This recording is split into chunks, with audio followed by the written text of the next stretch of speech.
Assalamu alaikum class 8. I hope you all are fine and safe at your home. Today is 25th of January 2021 and the day is Monday. We are going to start our lesson by revising our previous lesson, and then we'll move on to our next lesson. Ash, what we were discussing in our last lesson? Yes, in our last lesson we were discussing about pressure and force. What is it?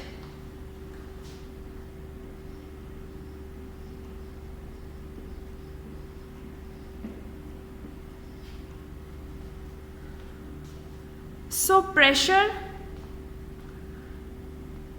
what you feel when water falls on hand that is coming out of a tap, what you feel? You feel certain kind of force on your palm. You feel it, right? You feel that force on your palm in a certain area. That force, according to that certain area, is called as pressure, isn't it? The force that you feel while that water falls on your hand, according to that specific area, that is called as pressure. If we'll talk about its formula, pressure is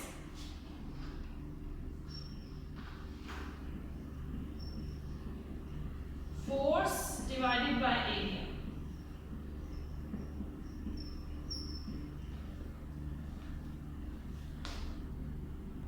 Force on a specific unit area is called as pressure. This is how we represent it. If we want to talk about the relation of force and pressure and force and area, let's have a look on it. We can represent the pressure with the P, force with the capital F, and area with the capital A. So pressure is directly proportional to force and pressure is inversely proportional to area.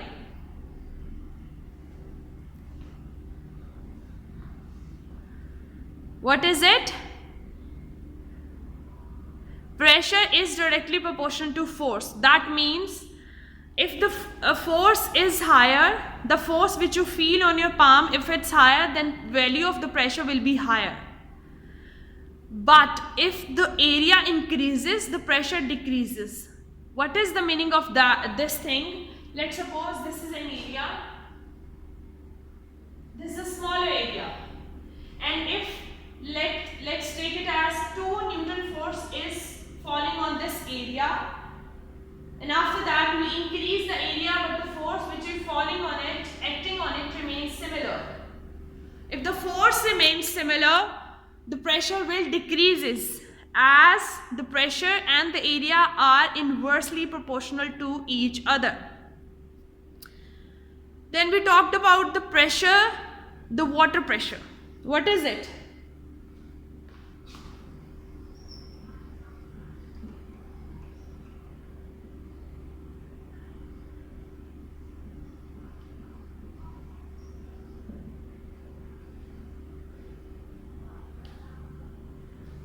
Now what is water pressure? Water pressure is basically, we talked about the pressure in the pipes and the pressure that changes from first floor to second floor. So in that case, the pressure depends upon the height. If the height is higher, the pressure will be higher. Means you have placed the tank on the second floor. So the pressure of the water which is coming on the down floor, that will be higher as compared to that of the first floor.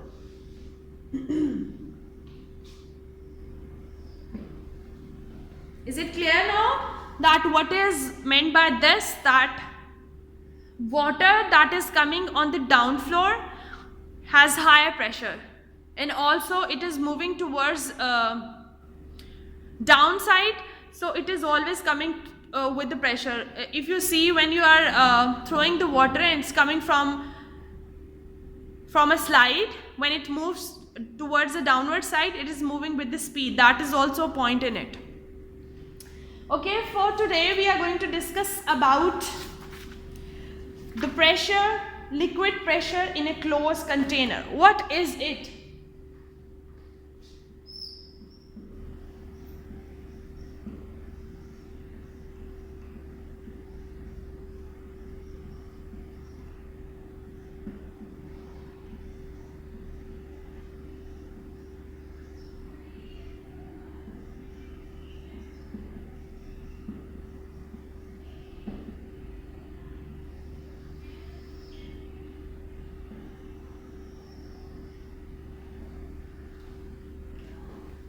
What is liquid pressure in a closed container? As you know, water is also pressure. Water is also a liquid. As you know, water is also a liquid. So we also talked about this, that the water in a tank exerts the pressure on its walls.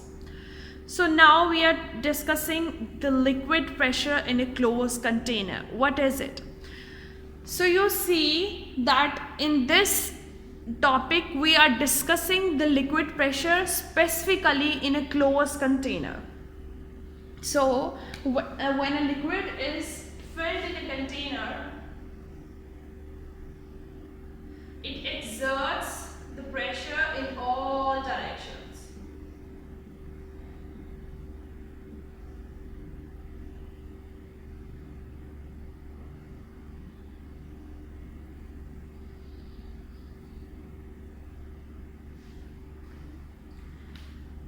When a liquid is filled in a closed container, in a closed system, then it exerts the pressure on all sides, in all directions equally. That is a phenomena that is occurring in the closed container. We see this activity in the closed containers only when the liquid is exerting the pressure and it is transmitting the pressure equally in every direction, either it's right or left. In all the directions, the pressure is same. This concept was basically first introduced by the Pascal. And if you remember, what is the unit of pressure? Yes, the unit of the pressure is Pascal. What is it? It's Pascal. So this concept, the unit was given on the name of a scientist who discovered it. Same as the unit, this process was also discovered by the Pascal. And this is also called as a Pascal law. But this Pascal law is only applied to the liquids, means there must be a liquid in it and there must be a closed container. These are two requirements for this system to operate. There must be liquid and there must be a closed container. So the branch of the science that deals with the transmission of the liquid pressure through the pipes is called as hydraulic. Hydraulic.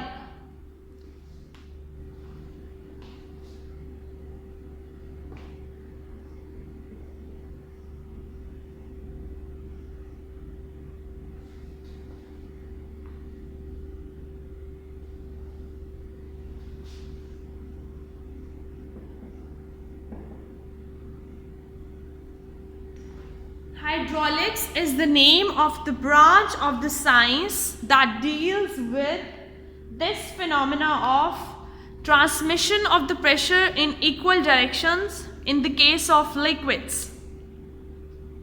Is it clear? This was actually discovered by the Pascal, and this is also called as Pascal law, as the name is given on the name of the scientist. Now after this we are going to discuss few applications of the Pascal law that is also called as hydraulic pressure, and the name is given on the name of the science that deals with this pressure. Let's do it. I'm going to erase this as we need more space.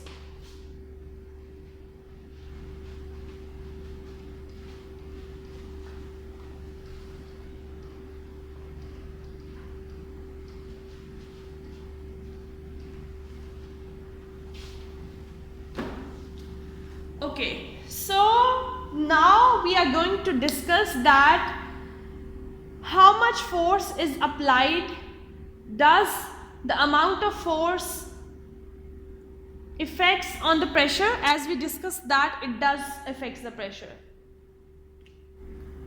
So let's draw a diagram so it will be clear to you. I am drawing a diagram for an hydraulic system.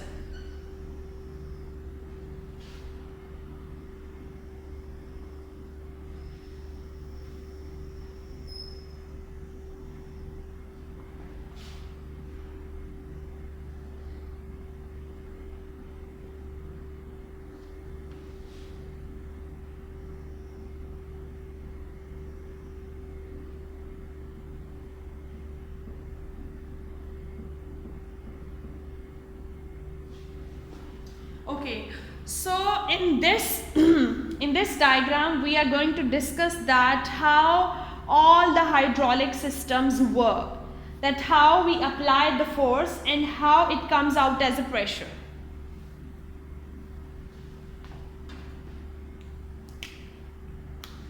Okay, so when we apply force from this piston, this is called F1 and this is called as piston. You see the surface area, cross-sectional area has increased.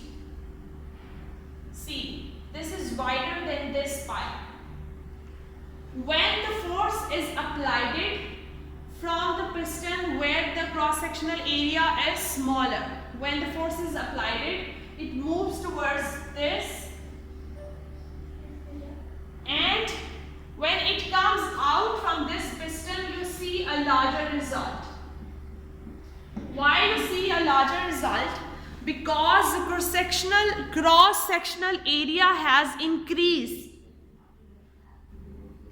When a force is applied on a smaller piston, it increases many times. Why it increases? It increases basically because the cross-sectional area of the pipe increases. So when we see the force 2 that is coming out of this piston, it is larger than this force. So force 2 is bigger than force 1. And if you talk about the area, this is area 1 and this is A2, and this is very clear that these pipes are a bit thinner and these pipes are wider. They have more surface area. We will relate this concept with the brake system of our cars, so it will be easy for you to understand it. Let's do it. Now I am going to erase this and I am going to draw a diagram that's a bit longer. Let me draw it. Okay, so this is the entire diagram of how the brake system of our cars work. So let's discuss it. Depending upon the concept that we discussed earlier, it was like this, that if the cross-sectional area is smaller and that cross-sectional area from being smaller is moving towards a wider cross-sectional area, and you apply a certain amount of force. Let's suppose you apply 10 Newton force. When you apply 10 Newton force, when it comes out after passing through that cross-sectional area towards the the wider piston, it comes out as larger. It might come as 11 Newton, it might come as a 12 Newton. So now let's discuss it. You see here, this is the paddle. This is the paddle and this is the brake that we have in front of us in our cars, and that is the system which is inside it. Okay, so this is the small piston. Moving on, this is this master cylinder, this is the pipe, and there is a larger piston. We are discussing our concept according to the pistons. So when we apply force, we apply a very little force on a small piston. We apply that force, and that force start moving towards the larger cross-sectional area. when it reaches towards the slave cylinder, which has the larger cross-sectional area, it stops the car all of a sudden. How it stops the car? As we have already discussed this, the result of the smaller force comes out in the form of the larger force. How it comes out? The smaller piston, when we press the pedal, the smaller piston gives the pressure to the cylinder. It starts moving, and when the cross-sectional area increases, because of the cross-sectional area, the pressure and the force that comes out, it's larger. And as a result, our car stops. That is called as hydraulic brake system. Hydraulic brake system is the one that talks about the pressure in a closed container. As it is closed, nothing is open, you are just applying the pressure from outside. You are not giving anything, you are not, we can say, interfering in the internal system. You are just applying a pressure, and that pressure is moving inside it.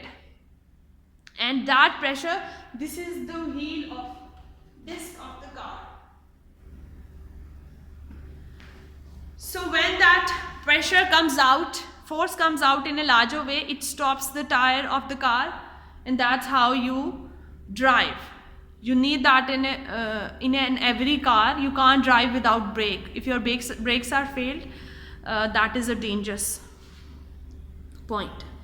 Well, I hope now it's clear that how the pressure works from smaller piston moving towards larger piston. You see, you just give a little force to your pedal when you apply when you want to apply a brake. You just give a little pressure to a force to your pedal, and that little force ultimately stops your car. That's how it works. And that little amount of force, when it goes to the larger cross-sectional area, then it gives a larger result in another way. This concept is actually surrounding about a closed system, and it must have a liquid inside it. So the liquid in this system is the brake oil. You see, the brake oil is very important. The brake oil is present in this system that works as a liquid system in it, and that brake oil is present in the pipes and the cylinders. So this is the pipe, and these are two cylinders. So see, the liquid is also here, and the closed system is here as well. And then let's talk a bit about the pressure in the gases. You know, the pressure in the gases is also higher when they are in the closed container. They are also exerting the pressure on its walls. But if this is a volume, and if we decrease the volume and the area of the gas, the pressure inside that system increases. Like you have enclosed gas into a bigger pot, a bigger cylinder, and then you transfer that in a smaller cylinder, then it comes out with the pressure. That's how it works. I hope it's clear now that how a liquid system and a closed system works, and how the brake system of your car works. I think this is an interesting lesson. You got to learn about how the brake system of your car works. Now you can relate to it. I'm going to upload this video along with an assignment on Google Classroom. If you find any difficulty, you are free to ask me. I am always here to help you out. And complete your assignment on time, do your questions, and also read your book. Your book is your resource. You can search it on internet as well, and watch the video as well. Thank you. Allah Hafiz.